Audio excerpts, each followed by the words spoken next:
I once stayed in a private home in America near Walden Pond. Americans live in the suburbs lived in more spacious space. How big is that yard? It is so big that when you open the back door, you can find a vast forest, facing the entire forest directly without a fence. I asked the innkeeper if bears would come. He said he hadn't seen bears, but deer often came. That's how the living environment there is. And Thoreau lived more openly, with a large lake in front of him. The last sentence is particularly interesting. He said, "No gate, no front yard, and no path to civilization." He's just by himself, living alone in a cabin by the lake. Next comes the chapter Solitude. Thoreau's house often had visitors because he never locked his doors, and there was no need to lock them because there was nothing valuable in the room. He said, "When I returned home, I found that visitors had been here and left their business cards, either a bunch of flowers, an ivy wreath, or a signature written on a yellow walnut leaf or small wood chip. Those who seldom come to the forest often take a small part of the forest in their hands and play with it along the way, intentionally or unintentionally leaving it behind." Have you ever picked branches in the forest and made them into a wreath? This is what Thoreau said that people who seldom come to the forest like to do, and they often left the wreath in his house. Everyone thought it was very interesting that they could went into such a good-looking cottage as long as they pushed the door open and there was no one inside, so people often came to his place. I can often tell when a traveler passes by on the road outside, more than 60 rods away, by the smell of their pipe. When you're out in nature, your sense of smell becomes sharper. What have I done to deserve all this forest, untouched for square miles around me, with not a soul to dispute my claim? My nearest neighbor is a mile away, and from my small hilltop you can't see a single house in any direction except from the top of a neighboring hill half a mile away. I have the woods to myself, with the horizon demarcated by marked by the wood, with a view of distant railroad tracks, one side touching the shore of a pond, and the other bounded by the enclosing fence of a woodland path. It feels like I have my own sun, moon, and stars, and a little world all to myself.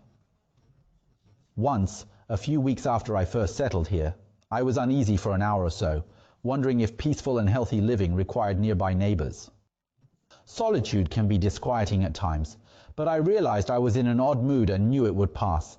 In a gentle rain, as these thoughts prevailed, I suddenly felt how sweet and tender nature is. In the patter of raindrops, in every sight and sound around my house, there was an immense and immeasurable friendship enveloping me like the atmosphere. The imagined benefits of company seemed inconsequential, and I never felt that way again. Many of us fear solitude when choosing to live alone in the wilderness. We are afraid of this. We believe people should live together. Thoreau had these thoughts too, but they quickly passed. I've spent pleasant hours in long thunderstorms of spring or autumn, when I was shut up indoors for a whole afternoon and morning by the thunderstorms. The ceaseless roar and downpour soothed me. With the early twilight ushering in a long evening, there's time for many thoughts to take root and unfold. The northeast wind with the pouring rain beats upon the houses in the village. When maidservants are standing at the door with mop and pail to keep the floods out, I am sitting securely at my door, enjoying its protection.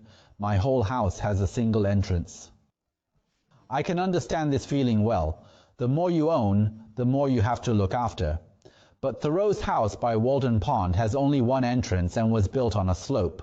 When the villagers are busy combating the flood, he can sit there, enjoying the rain and listening to its sound. I find that for most of the time, being alone is beneficial to health. Even with the best of company, it quickly becomes tedious and distracting. I enjoy solitude. I've never found a companion that was as easy to get along with as solitude. In most cases, we feel more lonely in a crowd than when we are alone at home. Social interactions are often cheap. We meet each other so frequently that there's no time to gain any new value to share. We meet for 3 meals a day and make each other taste the stale and moldy cheese again. That is what we do. We have to follow a set of rules called etiquette or politeness, which makes these frequent meetings bearable, preventing us from going to war with each other. We meet at the post office, at social gatherings, and in front of the fireplace every night. We live densely, getting in each other's way, and tripping each other up, and I think that's how we lose respect for each other. Of course, if it's the most important and sincere communication, a rare event is enough. Like Thoreau's exchange with Channing and Emerson, doing it occasionally is enough. You don't have to be together every day. There's not much to say. And you should know that Thoreau didn't have an electric lamp at the time. If he had walked into such a modern life with well-developed communication, he might have gone crazy immediately. I have many companions at home, especially when no one visits in the morning. Let me give you an example. Maybe some kind of comparison will explain my situation. I'm not lonelier than the diving bird laughing in the lake, nor than Walden Lake itself.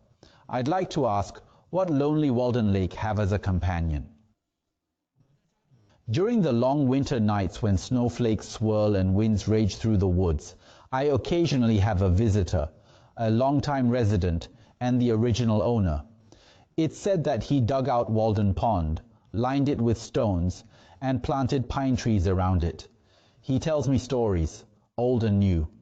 Even without apples or apple cider, we managed to enjoy a pleasant evening with the joy of social and optimistic views on things. He's a wise and humorous friend whom I greatly admire. As for who this old resident truly is, there's no further information to verify. According to Thoreau, he dug out Walden Pond, leading some to speculate he might be the god Pan, a deity in nature in Greek mythology in charge of flocks and shepherds. Thoreau believed this deity would come to visit him. This is part of his experience of solitude.